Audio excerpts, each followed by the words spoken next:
There we go. All right.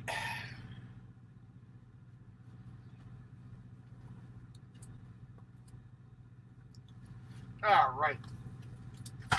Doing my Mr. Rogers impression. Take my shoes off.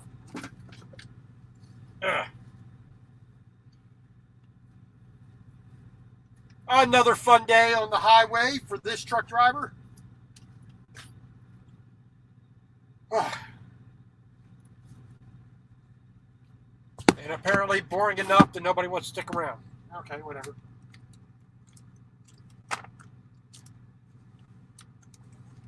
All right.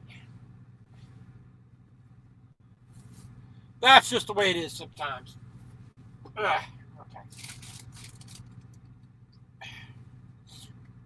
Get stuff out the way.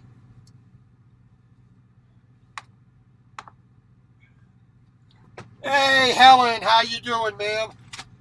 Hopefully everything is doing good. I saw you posted a video a little while ago, yesterday or the day before yesterday. I have not had a chance to get around to watching it, but it is on my list for tonight. We're going to be using the old Instant Pot to make a beef stew, as requested by Kevin Hart Vlogs. So we're going to meet that request. You know, I've had burritos, I've had fajitas for like 4 days in a row now, so I'm going to switch it up a little bit.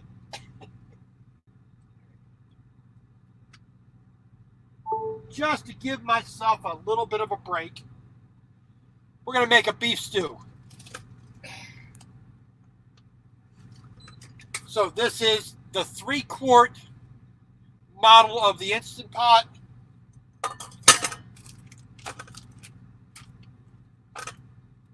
We got about 1.25 pounds of good chuck roast, white onion, nice little russet potato. We have some mixed vegetables. I believe we still have some mixed vegetables up here. Demi-glace, spices, kitchen bouquet, all that jazz. So we will endeavor to make something fairly decent for dinner tonight.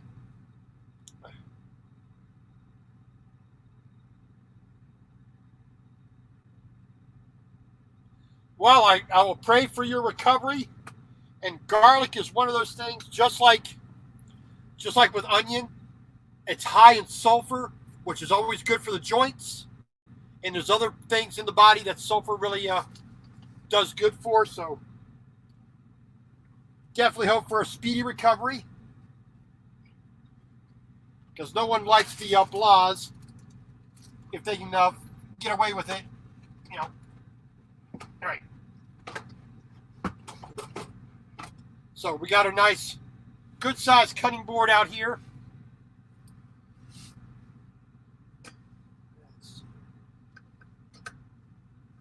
That's plugged in. That's plugged in. There we go. So we're gonna put this on saute.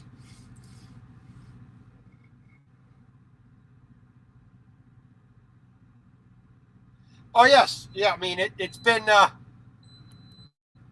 kind of rambunctious here, to say the least. I was in Gillette, Wyoming yesterday, or actually this morning, but I stopped there yesterday. Went to the local Walmart, basically right across the street from the truck stop, and even in Gillette, Wyoming,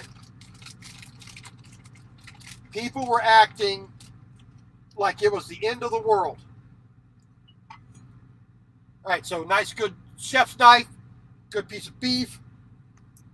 Now, I probably should take this out a little bit earlier, but we're going to basically cube this up. Some nice big pieces of beef with, like I said, with good amounts of fat in it. I am not one of these people to be afraid of fat. That's the candy right there.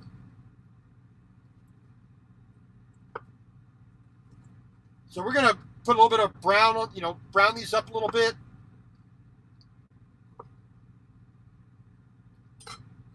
We're going to put in a whole onion. That's about size, just about the size of a tennis ball, I would say. Then we have a nice russet potato, about 2 tennis balls size. We got some fresh carrot we're going to throw in as well. We have some mixed vegetables, diced carrots, peas, corn, green beans.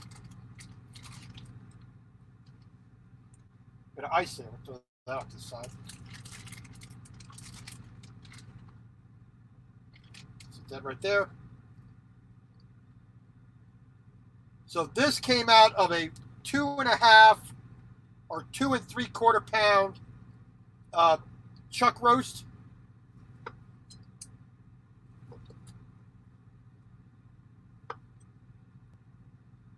This will make enough food really for 2 people for 2 good meals, in my opinion, but so I can get 4 good bowls of stew out of this 3-quart Instant Pot.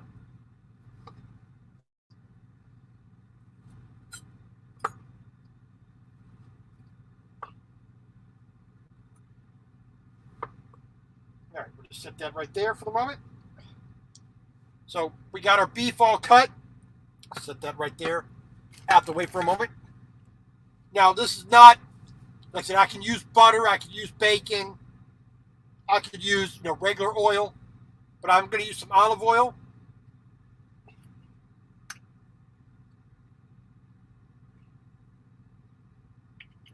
Stick that in there.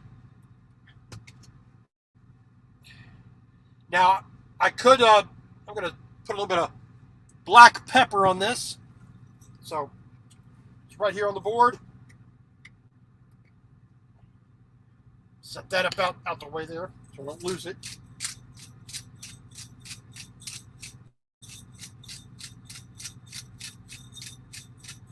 There we go. Just pat that in there real quick.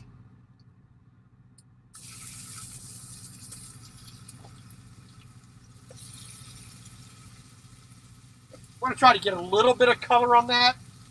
So we got a steamer basket made for the Instant Pot.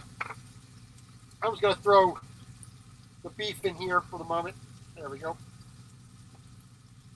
Just to have some place to put it for the time being.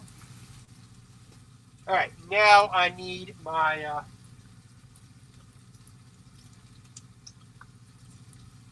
disinfectant wipes. I don't know what I did with them.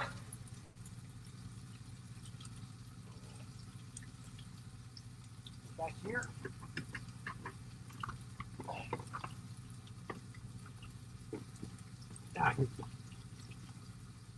Here we go. Thought I had it up here. And that's the problem of being in a small, confined space. Even when you have space for stuff, you still can't find it. Like I said, this is a chuck roast. Like I said, it was about 2 3/4 pounds whole. Lots of really good fat on it. So I'm not one of those that is afraid of fat. The only fat that I worry about is between my ears. And wipe that off. There we go. And I got a nice little clean kitchen towel to wipe that up with. Hey, Redneck Walter, how you doing, sir? Well, when is barbecue not good? All right, so we got the beef. So, like I said, good old chuck roast, a little bit of pepper on there. Good to go. We're going to try to brown some of this at least a little bit. Try to get a little bit more flavor out of the meat. Just going to use a pair of tongs.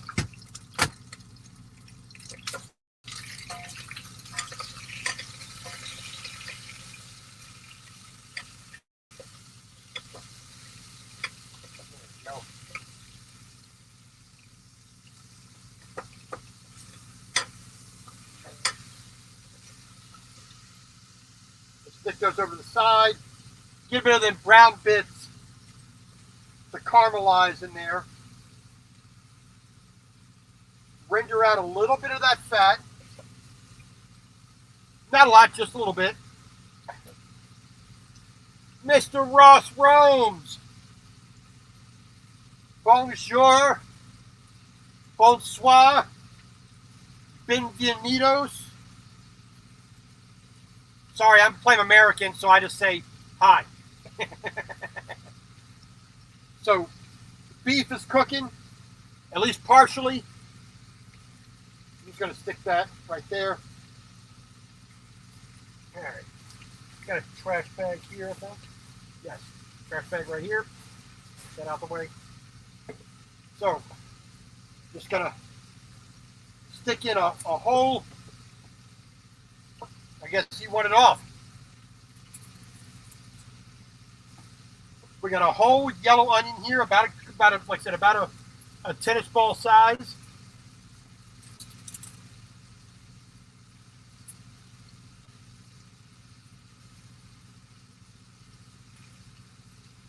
Peel that outermost layer off. Half long ways. 1, 2, and quarter it. I like nice big pieces of onion personally, so that's what we're going to do. We're just going to stick that off to the side right there. Nice old russet potato. You know, comparison to my hand. You know, like I said, about 2 tennis ball size pieces. You know, or size potato.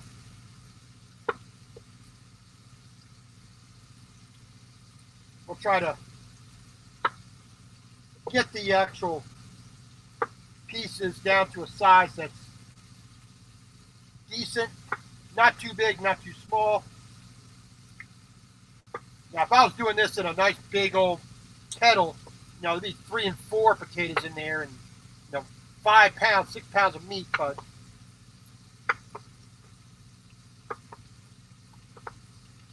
we got to be conscious of the amount of space that this Instant Pot's going to hold. Trucking with Otis, how you doing? Thanks for coming along. As you can see, beef stews on the menu tonight. I've had burritos. I've had quesadillas. I've had fajitas for like 4 nights straight. So we're gonna change it up. And Mr. Kevin Hart Vlogs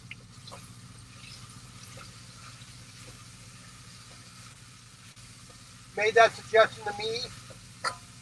Talked to him a little bit yesterday on WhatsApp. And we're going to throw that meat in there. Right. Throw our potatoes on top. Throw our onion in. Oops, a little bit of escaping, but no worries. There we go.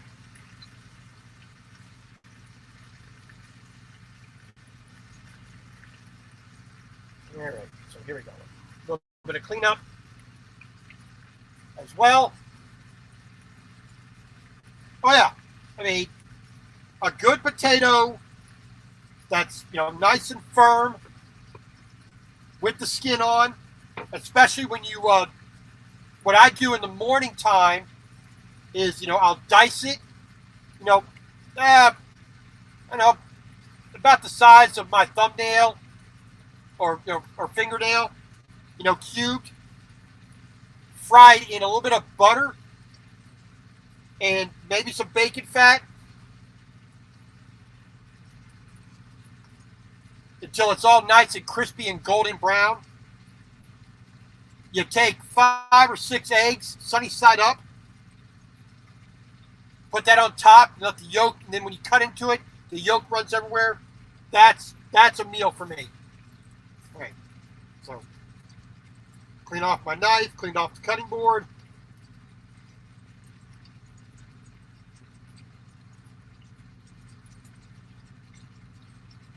We're good to go.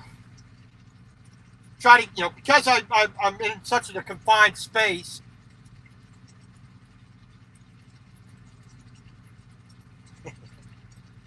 Well, that too, man. But onions really don't bother me that much. They got to be a really potent onion to bother me. But for the most part, I like the big chunks of onion, so that's why I do that. You know, just it's fast, it's easy, and when the meal is done, I still can see the onion. You know. So put our knife away. Right up there, I think. Cutting board is good for the moment. Put our pepper up there. So we're going to give this a quick stir.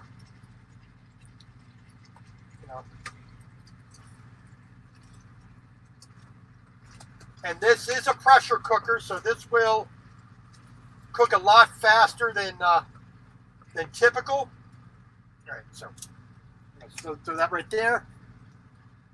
All right. So we're going to get a couple things out of here. Some better than bouillon, basically demi-glace.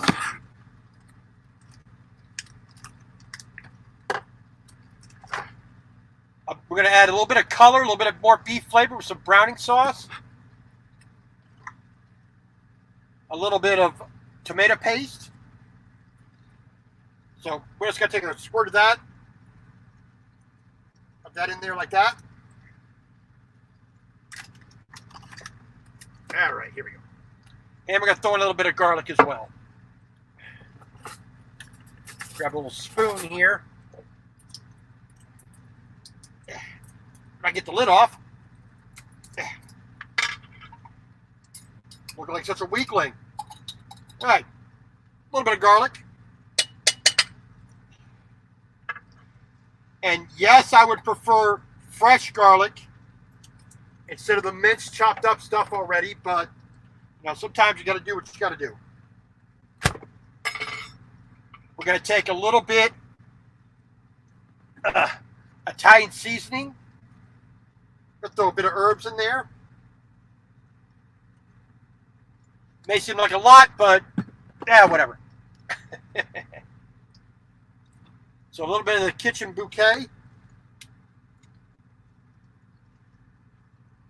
Just a touch. We're not trying to flavor it with that. We're just trying to get some color with that. And a big scoop of the paste of the demi-glace. That's concentrated beef right there. Throw that right there. Yeah. Throw that back up there out the way. All right. Now, so because we don't have a tap, got a gallon of water. Yeah, open that up. Just gonna fill that right on in.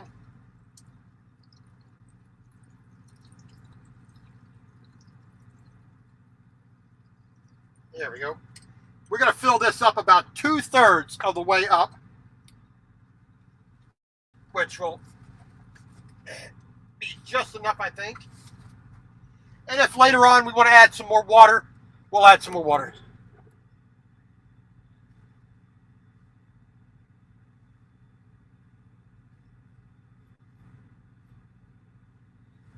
All right, so I'm just going to kind of kind of stir that around a little bit.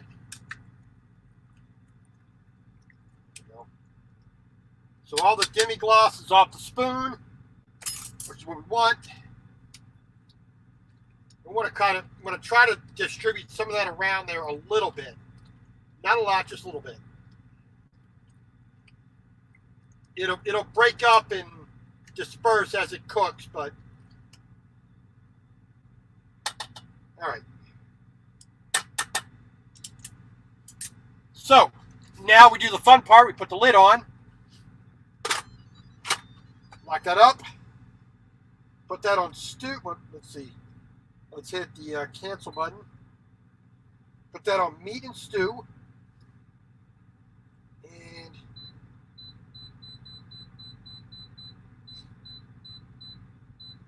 got that on 50 minutes.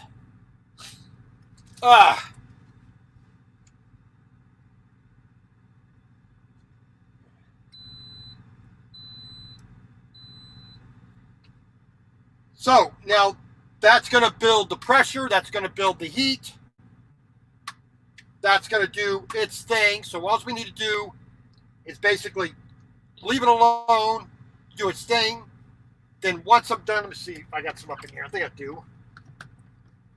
Yep, there we go.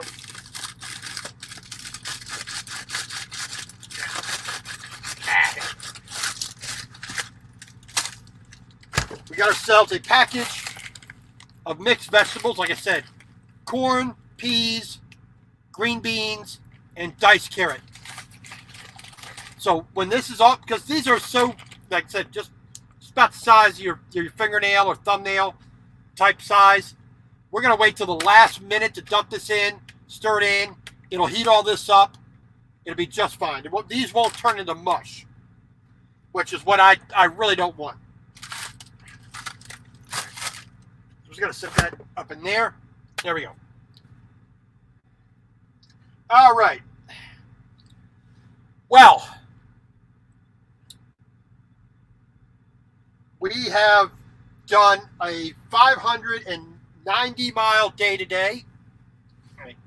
Take the socks off here because it gets a little warm in here.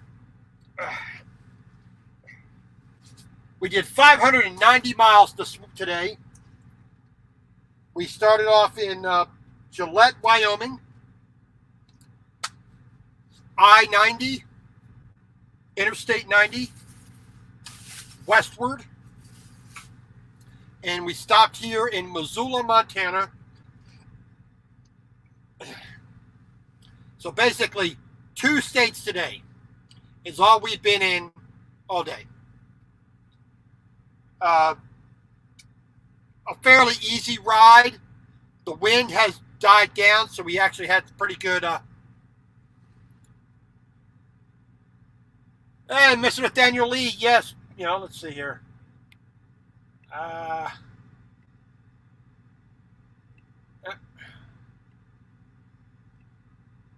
Unfortunately, let me do this. Let me go on the iPad. I think I can do it this way. I thought I'd set up moderators before, but I definitely need to do that because you know how these people are. Let me switch the account. I do have several YouTube accounts. One is this account for trucking. I have one that's basically just for sailing. And I have another one that's kind of a mishmash of everything else. Politics, books, cars, cooking, kind of a mishmash. Let's see here. Yeah, let's see. Go to my channel. I think it's what I want to do. Live. Let's see. My channel. I think it's what I want to do. Let's see here. There. Yeah, because Helen is My World, My Way Helen is a moderator. Nathaniel, you're now a moderator. Yeah, because Helen is let me turn this down. My Way Helen is a moderator. Let me turn that down. because on StreamYard, I cannot make anybody a moderator on StreamYard. I don't know how to. If there's a way, I don't know. But so I just go in here and do it through the old iPad. All right, so we got our cutting board all nice and clean again. We don't need that anymore, so we can put that back away. There we go. That. And we just try to keep everything nice and clean. But definitely, yeah, I got to do it through here. 590 miles, yes, that's, especially to people who are, rarely, do a 100-mile trip in a day. It does, but that is par for the course for an American or North American truck driver. Canada, America, a little bit of Mexico, Mexican drivers will do those kinds of distances. I think in the UK and in Europe, I'm not aware of exactly how many kilometers you can do in a day. I think the hours of operation that you are, or the hours of service that we're governed by, I think that they are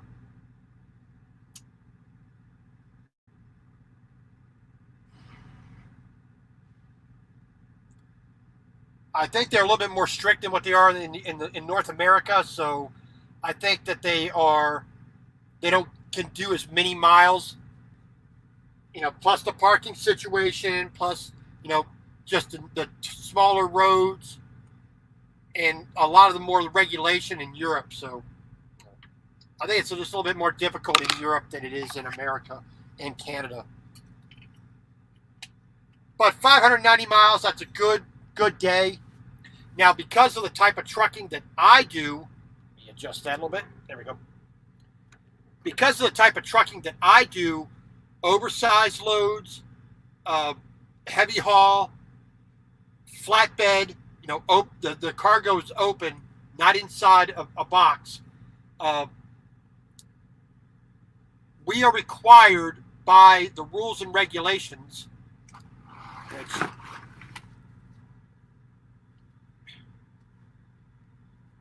this is 48 American states rules and regulations, and also some other documentation in there. But those rules there are for the states, and I have the federal laws to worry about.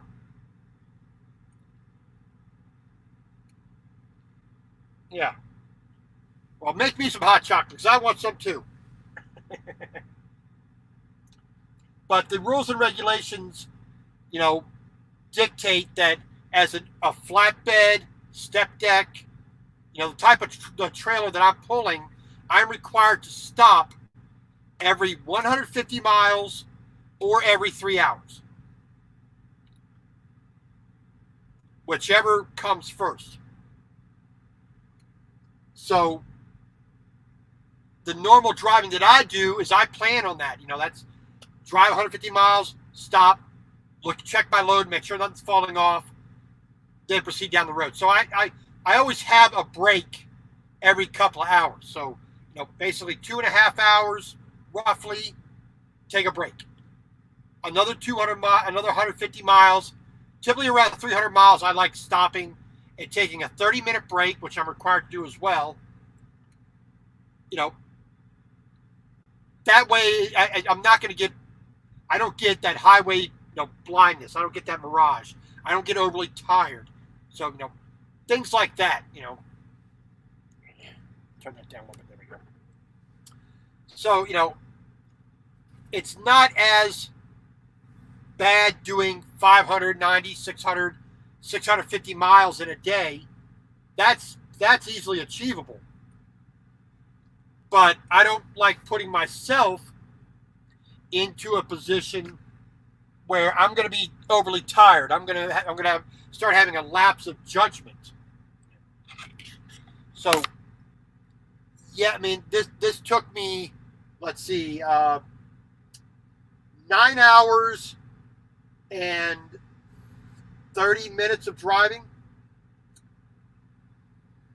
to do that at basically at just about 70 miles an hour for the most part. 9 hours and a half of driving. And then, of course, you add that in that break and then whatnot. So I left Gillette just about 7 o'clock. I got here just a little bit after 5 p.m. So, it can be a mind-numbing thing. There are roads that I drive on in the continental United States that are mind-numbingly boring, and I hate driving on. And those roads, I will stop more often. Get out, stretch my legs, stretch the back, whatnot, and give the old head twist and rub the eyes and get something to drink, all that jazz. Because if you're not,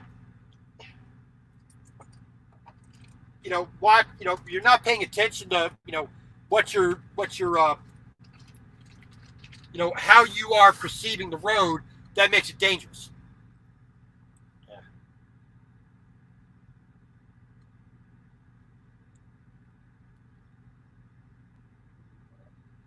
Yeah, I mean, like I said, I do watch. I do have several truck driver from Europe and especially from England that, I really haven't been able to hear them say anything really about their hours of service.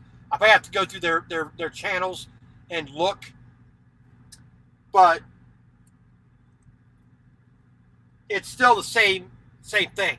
The number one thing we have to worry about is other people on the roads who have no understanding of the weight and the physics basically of the vehicles that we drive.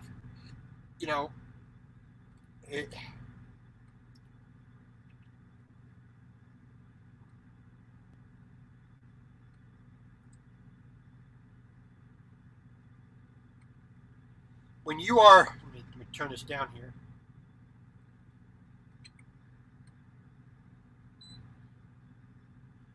When you're hauling a tractor like this is a John Deere 8345R. Now, this is on my truck is 14 foot high, 10 foot wide. This weighs about 28,000 pounds. You add that 28,000 pounds to the 34,000 pound my truck and trailer is empty. That amount of weight can be a very dangerous thing. And I, for one, try to be very cognizant of what the potential for an accident will be. I spent almost 30 years as a landscaper, arborist, pesticide applicator for lawns, trees, shrubs. I did that. So when I was doing the arborist phase of that, I had a chainsaw in my hand. Bars, a chainsaw this long and a chainsaw taller than I am, with spinning metal, teeth on it, up a tree.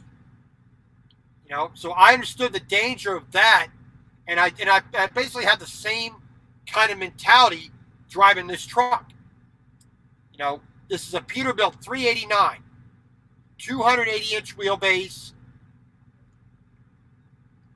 and a 48-foot trailer, which I can carry up to 100,000 pounds on. So we are, we have to be very cognizant as truck drivers about the conditions of the road, the weather, the load we're carrying, how the truck reacts on this type of road surface.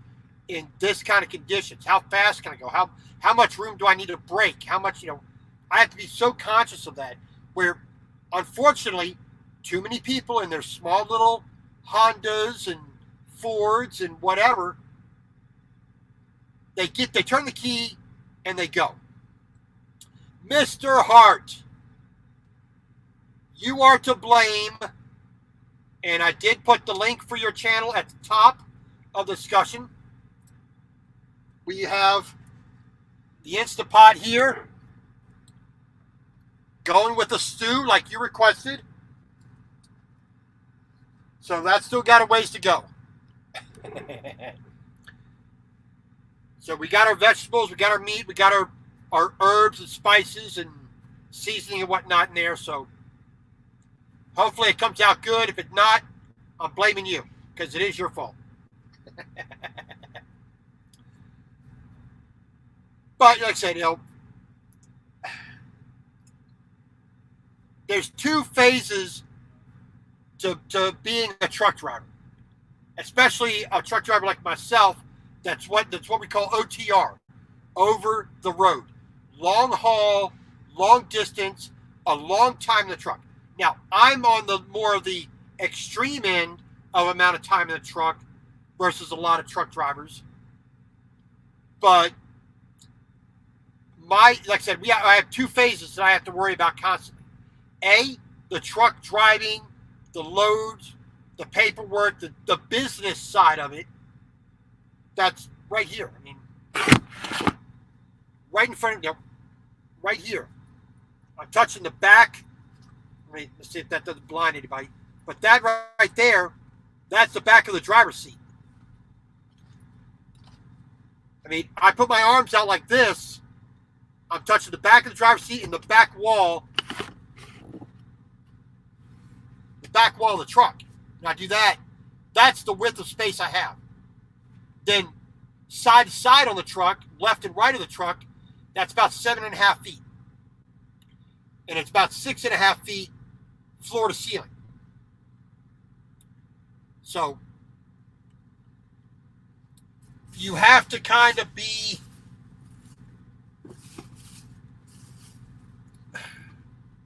you have to have that mentality of, I have no room on both sides of that, the working side and the living side, as it were. All right, so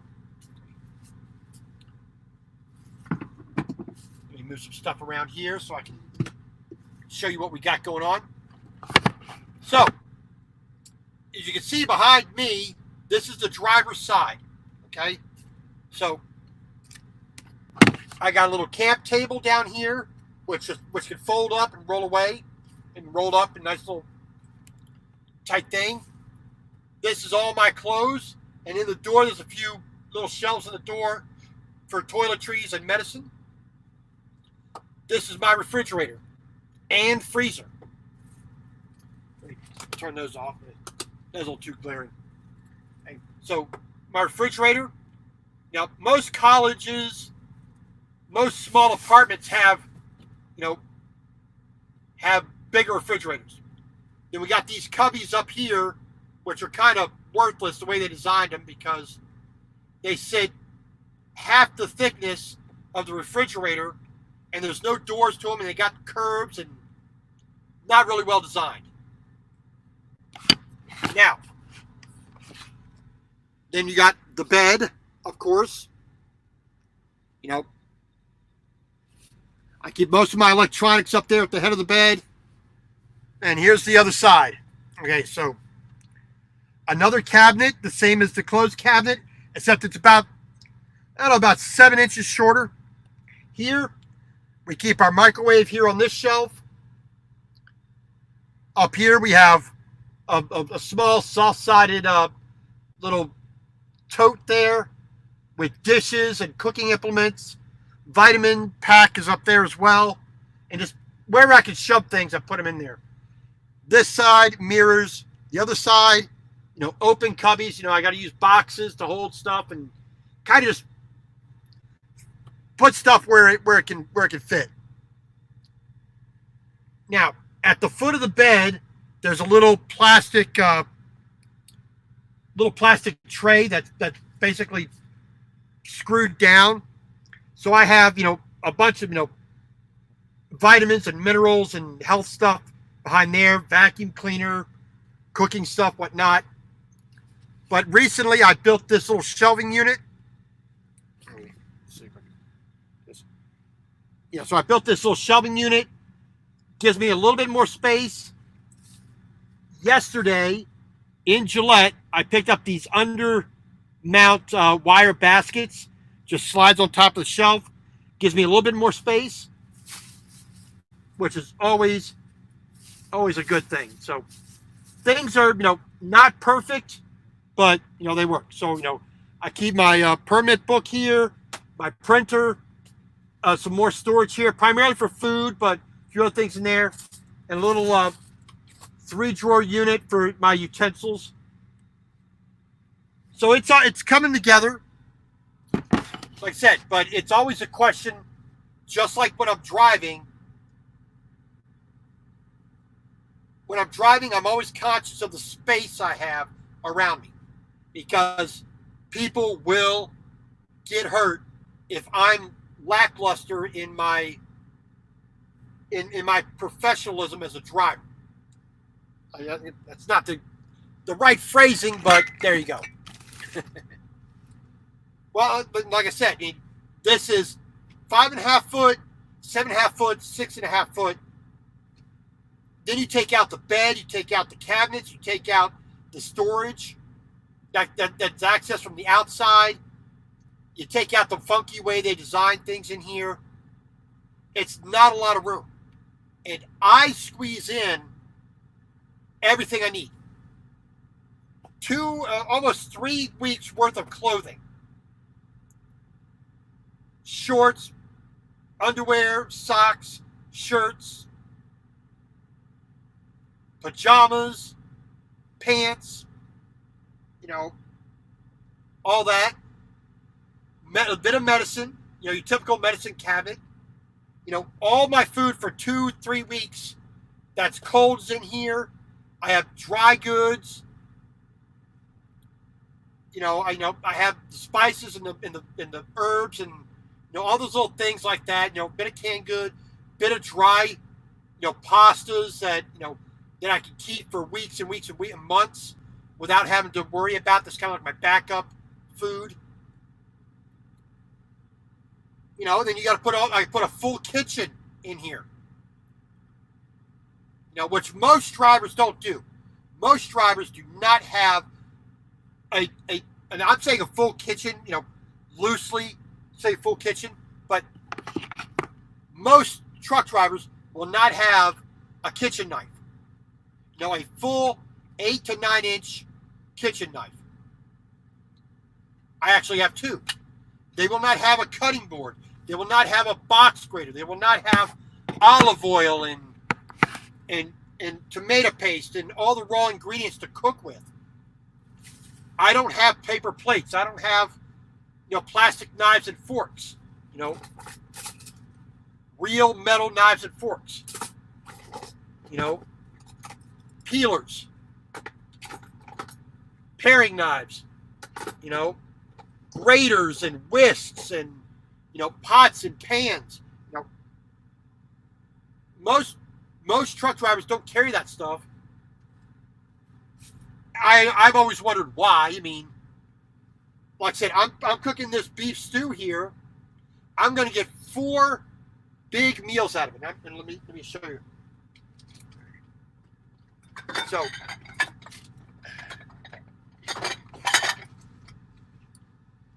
I can fill this bowl up here in comparison to the size of my hand. Right? I can, this is a pretty big dinner bowl. I can fill this up 4 times what I make in this Instant Pot 4-quart, cooker. I can make 4 meals out of this. Each one of these bowls is going to cost me a quarter of what I can get at any restaurant. And like I always say, I make it better because I make it the way I want it. It's healthier. I don't have to worry about somebody sneezing in it, especially with the you-know-what going around. Claustrophobic. At times it can feel that, it's just like, I got to get the heck out of here.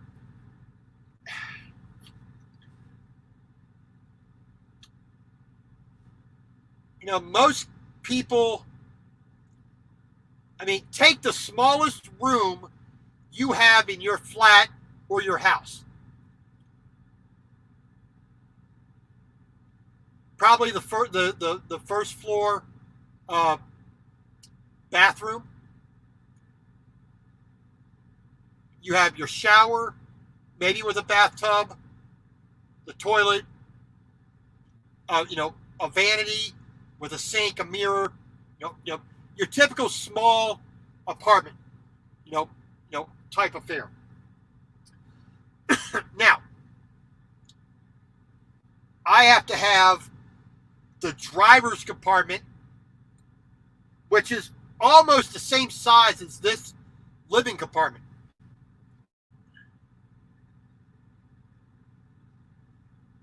And then I got to put in, did they have cabinetry, appliances? Then I got to bring all my stuff in. That's why I have to build shelving.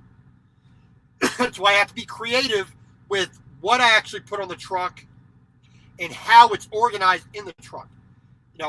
In the 3 years I've been driving, I've had 3 different styles of truck. I had a Volvo 760. I had a Kenworth T680, and now the Peterbilt 389. Each of them has their pros and their cons.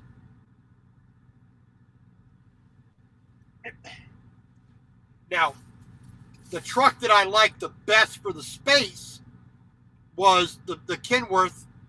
And if you look at the videos from season 1, you'll see the Kenworth interior. And if you look at episode 76 of the first season, you'll see I did a shelving unit in that truck as well. But that truck has had a lot more room compared to this one. But, it's always a compromise, about what you can do, when you can do it. So, it's not just, I guess I want to say it's not just being claustrophobic. It's just, having the room to do what I need to do. I grew up, for the most part, in Japan. 10 years of my adolescence, 1974 to 1978, 1982 to 1988, I lived in Japan. Yes, a lot of times it was on military bases where we had a more of an American style of home. But there were times where we lived in a Japanese house, and we had to accommodate ourselves to that amount of space. So, I learned that, sometimes it's not about how much stuff you have. It's about making the stuff you do have work,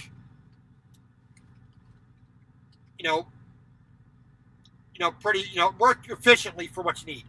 Hey, B Blood, how you doing, sir?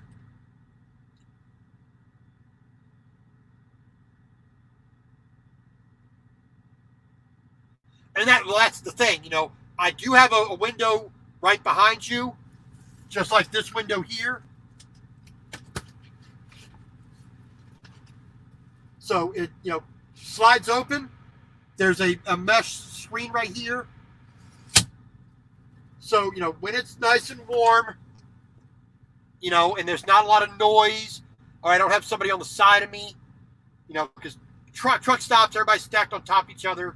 They're running their power unit, their auxiliary power unit, running their engine, so it can be quite noisy. I mean, I got a light up here. I got 2 additional lights there. 2 aimable lights here. Not great, but there you go. And if I need to, I just open the curtains here, let the sunlight in.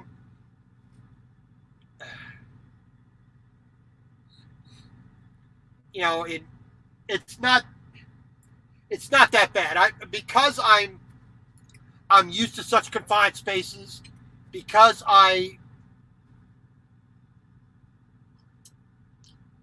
don't want to say I have the imagination, but I'm able to compartmentalize mentally things, which to my perspective enlarges the area. I mean, as long as I have a place, to put my knife, I have a specific place for it. It's not taking up that much room. As long as I have a place for this bowl, it's not taking up that much room, so it doesn't feel closed in. If you understand my meaning. And like I said, one of the number one things that I do to make it livable in a truck, like I said, in basically less than a 7-foot cube,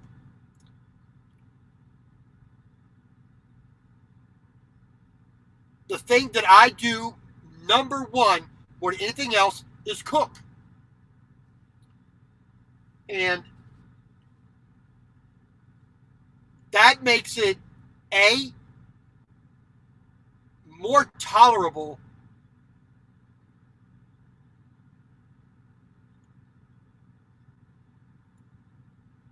It just makes it not as a mental grind. It's like I have the things that I enjoy doing, and the number one space saving thing in here, iPad, a tablet, internet, movies, books. I have all the entertainment I need right on this. My internet connection right here, 100% unlimited, no throttling. I do all my internet through that. While I'm driving, I got the phone up front, right in front of me. Right up the little holder up there. I listen to audiobooks, listen to podcasts. I have satellite radio. I have hundreds of channels. News, sports, talk, music from the 50s, classical, opera, rock, rap. I have everything. B-Blood, yes, I have looked at those, but just wasn't for me. Because I can't drill into any of the surfaces here, and I have to be careful how I attach things. One of those hammocks, they're okay, but they just don't. I've spent a good amount of time on a boat, and I've dealt with hammocks. I never liked them. To me, a hammock is uncomfortable. And when you're on a boat, especially with things constantly rocking back and forth, it gets annoying. So it's just one of the things. All right, this is saying 29 minutes.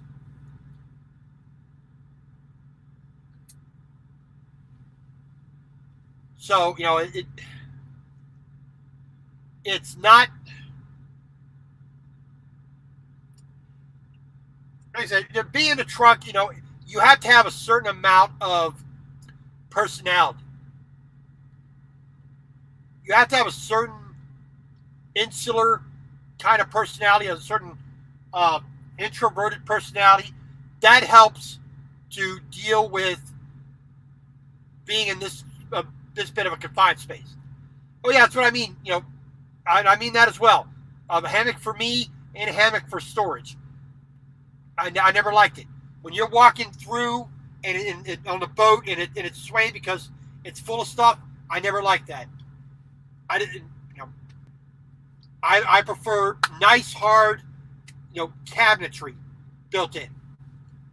And if I could design the cabinetry for this truck, I mean, these would come all the way out to the front of where this refrigerator is, over top of the bed, all the way back. There'd be a row of shelves, it's in my hand, a little row of like 4-inch, 3-inch wide shelves, with a lip on it, all the way up the back wall. Then you have cabinets on that side as well, coming all the way out. I would redesign this cabinet, take this cabinet out, put a full refrigerator in here, and then on the other side here, have a stand-up counter where I could cook at. But like I said, it's always that fight with storage, with just being able to sleep on the bed without stuff sitting on your feet. As like I said, because of the amount of stuff that I carry, it is tough. That's why I have to build this shelf that will not be permanently attached. Yeah, it's kind of wedged in, so it doesn't move anywhere. But just this 480 square inches has made a vast improvement in this truck.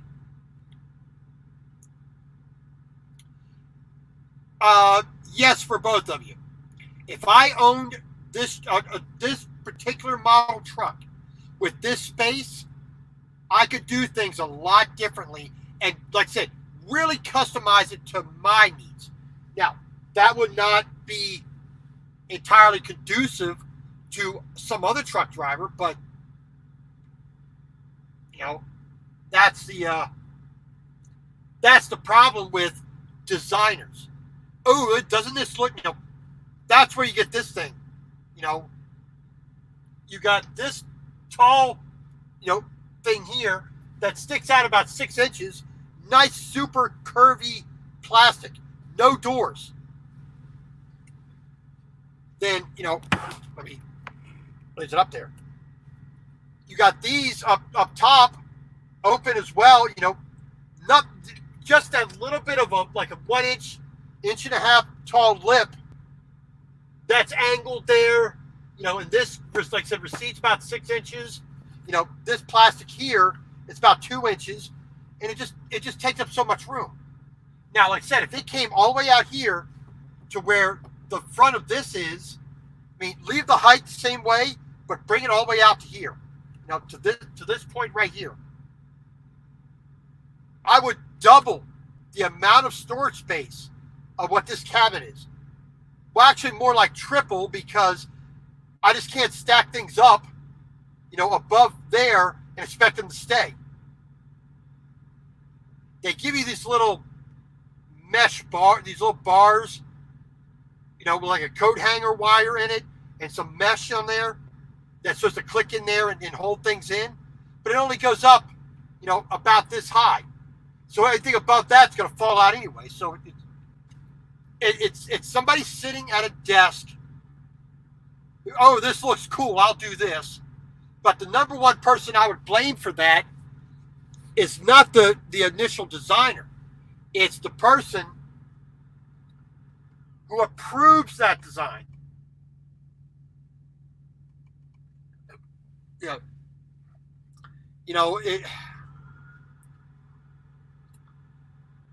If you ever look at a car that is just really, really ugly, just a disgusting car to look at, you have to wonder, of all the designs of that vehicle that they've made, 40, 50, 60 designs of any particular model. Somebody above that designer said, that's the one.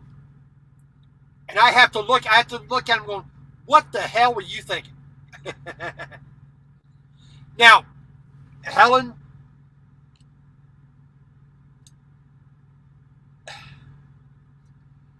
they claim they do.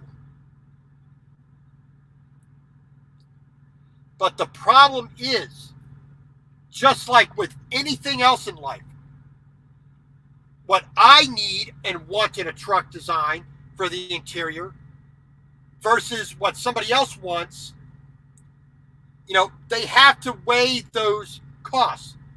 What can we design that's as universal as possible so it's as cheap as for us to make and sell to as many people as possible?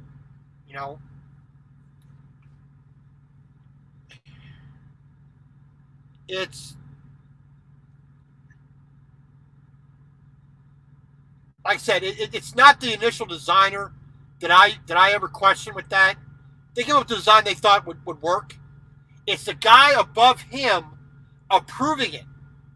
Yes, that's great. Let me put my signature on there. We're going to go into production with that. That's the person I blame. If they asked me, I have enough architectural drawing, enough mechanical drawing knowledge. I could design this to suit me.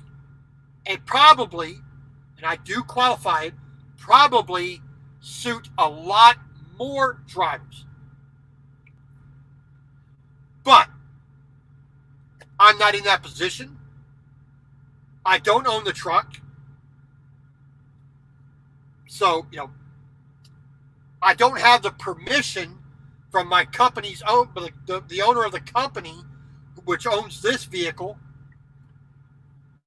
I don't have the permission to cut, poke a hole, route out, glue, modify really anything in here.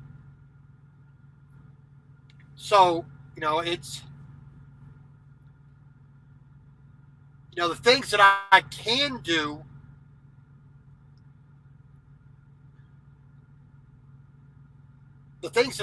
do, like building shelves, getting the appropriate type of storage units, putting things in very particular places, leaving things out that I don't need or want or will never use on a frequent enough basis. And everything has to have, I have to really know how to use the tools I have to make it really work. And yes, and that's where a lot of my knowledge of storage comes from boats. And, I have a channel called Sailing Civilized. I have about 100 and something sailing YouTubers that I watch. And when you look at a boat, a 30-foot boat, a 40-foot boat, whatever, every single nook and cranny has some kind of cabinetry.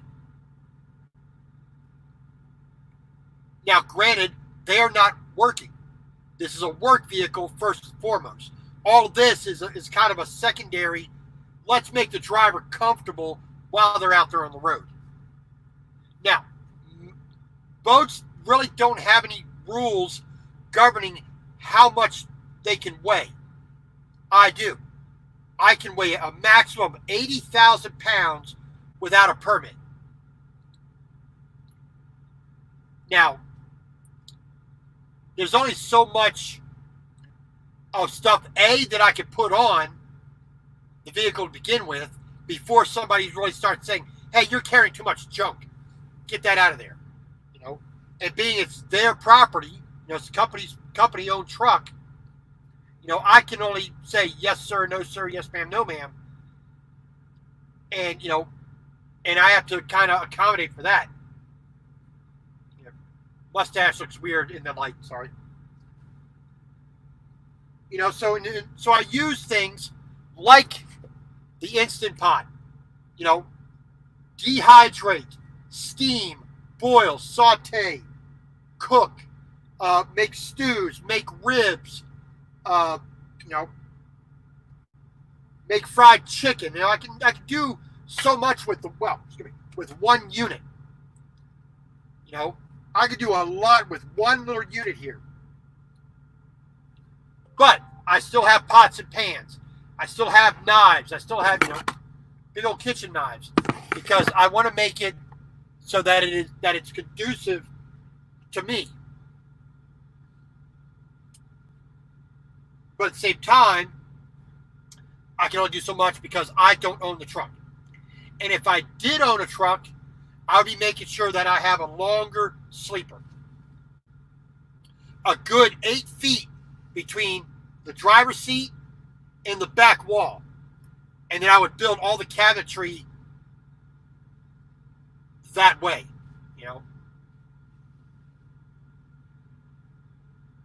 Well, yeah, that is a concern, and that's part of the way they do that.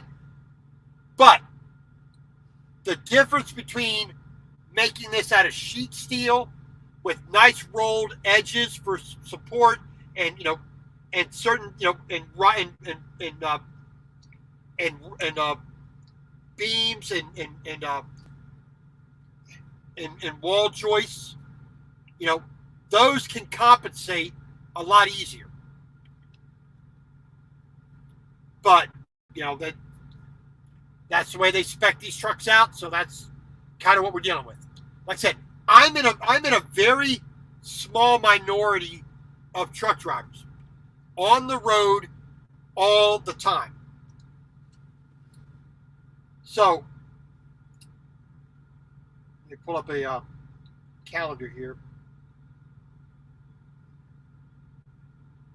So August the 4th.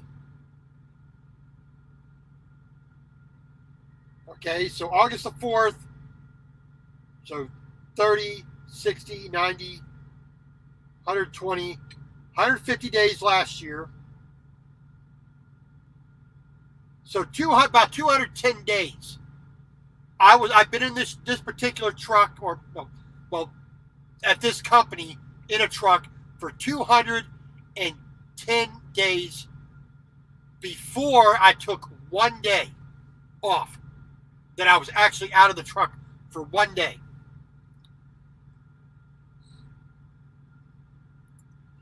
A little bit, yes, the cost is a little bit higher, but that's primarily why they do it.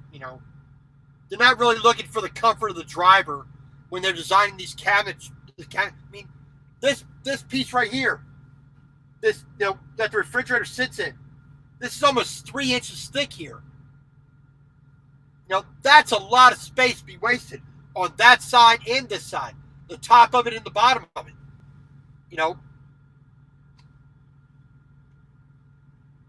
And yes, that is like 95% of all truck drivers eat out virtually every day. Or, they're getting a loaf of bread, peanut butter and jelly, sandwiches, cans of soup, microwave meals, and the only cooking tool they have on their truck is a microwave, and that's all they do. They eat at McDonald's and Burger King, at the truck stop restaurant every single day. And they waste so much flipping money, it's ridiculous. And they complain about it. That's the big deal for me. They go do it and they complain about it, yet they don't say, wait a minute. I have 2 hands, I got eyes, I at least got a little bit of brain. Why do I make that in my truck? I can make the way I want it to. I can make a steak in this truck. I mean, if you look back at the other live videos I've done for cooking, Cornish game hen, shish kebabs, ramen, curry, beef stew tonight, burritos, pancakes, potatoes and eggs, hamburgers, chili dogs. You know, there's virtually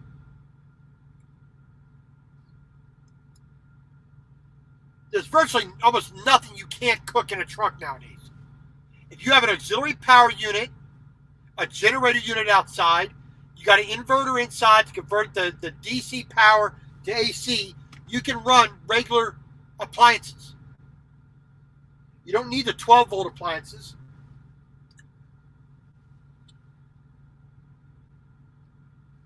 All right, so we're going to stop that. All right. So we hit the stop button. We're going to relieve the pressure on that, so all that steam and pressure is going to release. When that's done, we'll open it up. We're going to put our mixed vegetables in. And that's the thing. You know, it is healthier for the most part. 2, it's less expensive. If I made a bowl of this size of stew, soup, whatever, at the restaurant, $10 to $12. You know, 7 to 9 pounds, you know, British, just for this one bowl. I'll have a bowl of this for $2, and I'll get 4 of them for less money than one bowl of this at the restaurant.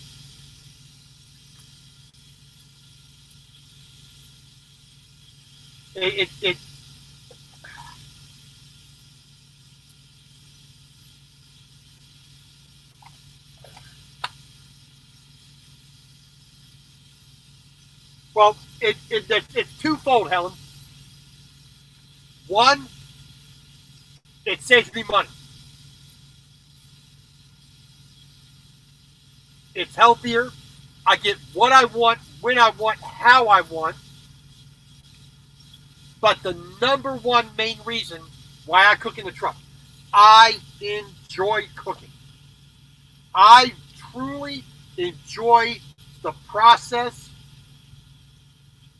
all the little minutia that goes with it, the technique, the weighting, the tasting, the blending of this flavor with that, this texture with this. You know, I truly enjoy it. Now, granted, I'm making do with very minimal conditions here, but I still enjoy it. You know, it's not just getting a plastic knife and smear some mayonnaise on some bread. It's taking a nice quality chef's knife, dicing, julienne, mincing, scoring, you know, preparing each ingredient in a manner that I know when I'm going to eat, I'm going to be satisfied. I'm going to be happy that I took that amount of time, you know, to do that. Yes, I mean, I got to wash dishes, which almost no trucker driver does. You know, most truck drivers' idea of cooking, like I said, sandwiches, maybe a George Foreman grill, a microwave. You know, if they do have something to cook on, it's going to be like a barbecue. It's going to be a charcoal grill that they take outside, and that's simply going to be it. They're going to grill up a steak, maybe some shrimp, you know, a burger or two, some hot dogs, and that's the breadth of what they do. I'm making beef bourguignon. I'm making, you know, Cornish game hen. I'm making waffles. I'm making omelets. Yes, I do. When I do a lot of dishes, and I don't, you know, this is the number way I wash my dishes. The disinfecting wipes. You scrub it out. It's the same thing as soap. It disinfects as you clean.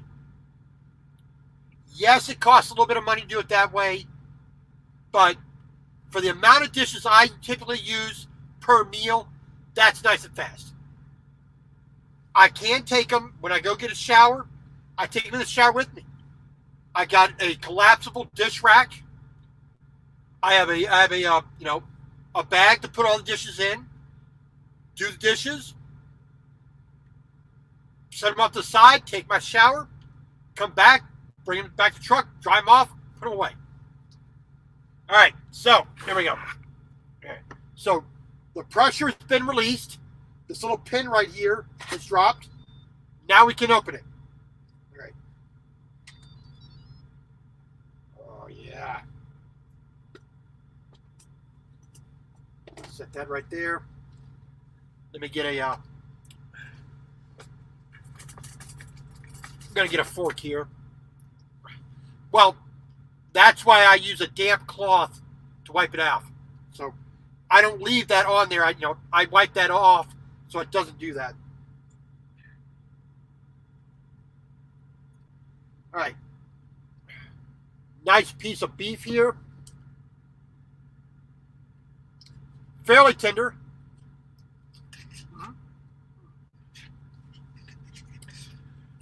Just a little firmness. It's not completely just falling apart. Just a little, just like with pasta, bit al dente, just enough to where you get that sensation in your mouth of chewing. So that's the beef.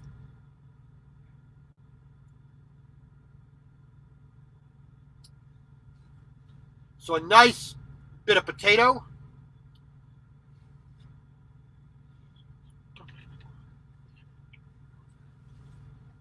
Of course, it's very hot. So now, just a bag of mixed vegetables. Now, this size is, let's see what size this is. I think this is 1 pound. No, sorry, 12 ounces.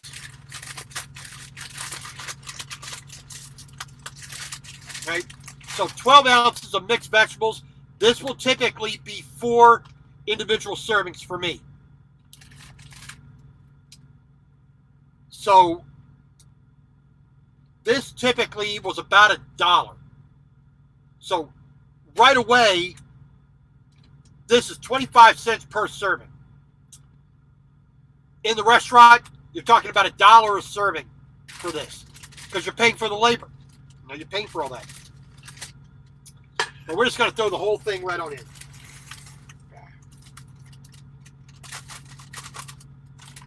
Now, if I let the pressure cooker go another 25, 30 minutes, that would be so freaking soft and tender you wouldn't believe it. All right.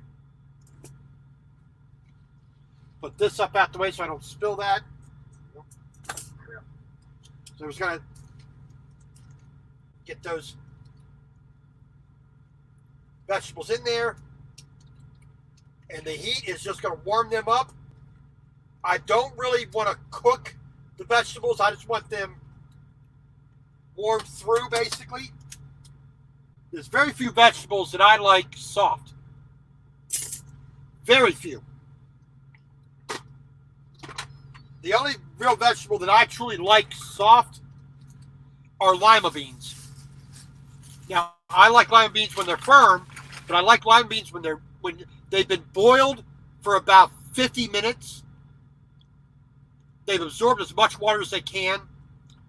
Then you take them, you drain them, you put them in a pan with about half a pound of butter and as much black pepper as you can possibly stand. And you saute that together. It's one of the most incredible flavors, to me at least.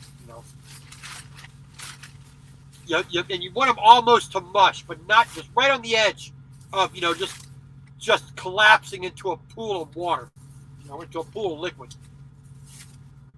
All right, now I need to find me a ladle. Ladle. All right. got a small ladle right here.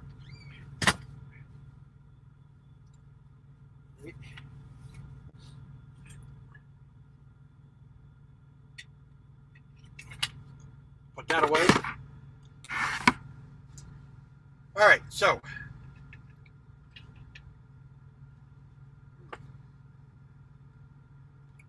just disintegrates. Yum. All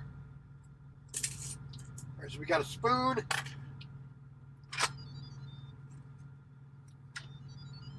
Jump to the side there real quick.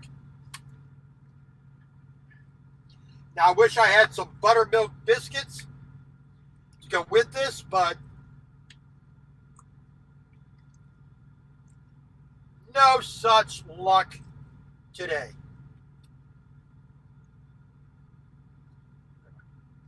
Another piece, there we go. Right there. Put that lid on so we don't spill it. There you go, Mr. Hart. A nice old bowl of beef stew. The way I like it. There you go. Denise R., how you doing? Thank you for coming in. So we made a little bit of beef stew in the truck. Like I said, I got 3 more bowls of this at least. I still have, let me set this down here. I still have a bit of pulled pork, which I'll probably do some more barbecue pork sandwiches tomorrow. I still have some burrito meat. So I got about another 10 or 11 burritos left in here. I have chicken, I have eggs, I have breakfast sausage, I have barbecue sauce, pancakes, I have lettuce, onion. I got some sauce to make some orange chicken.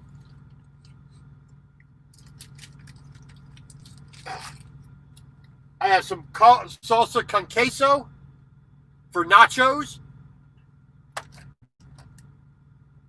Like I said, I got stuff for, I got pasta, I got rice, I got, I got tortillas,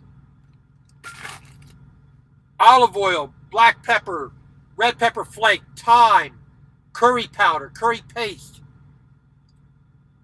And I can do almost anything that I want in this truck. Now, when I can find an oven that A, will fit in the truck, B, is lower powered enough, but still useful, I'll be putting an oven back on this truck.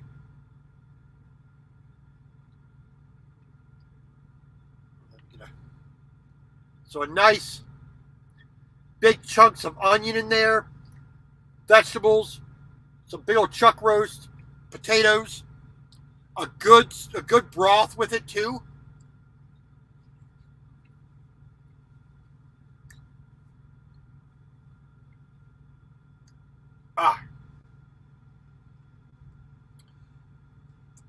I'd rather take an hour cooking than going in there.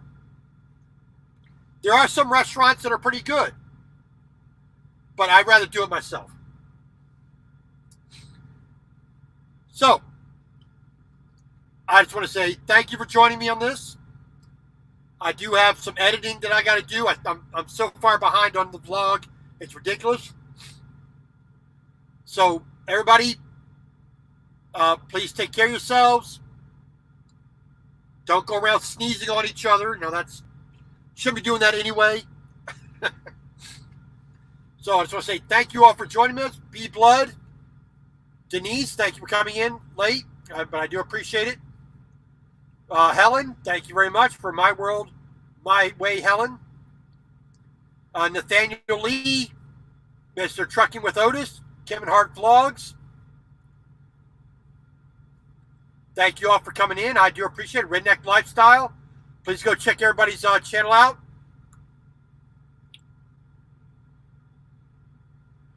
And like I said, it is like always, have a good day and God bless. Thank you for joining me. and I'll try to be doing another vlog, another live stream tomorrow. I'll be just eating leftovers. Like I said, I got burritos, I got barbecue, pork, and now I got stew. So I'm not going to be doing a lot of cooking. I'm going to see if I can do something a little bit different, maybe a little bit more of a live with the audience. Join me on the StreamYard, or we'll see. We'll go look at somebody else's channel. But until then, God bless. Thank you all much. Have a good night.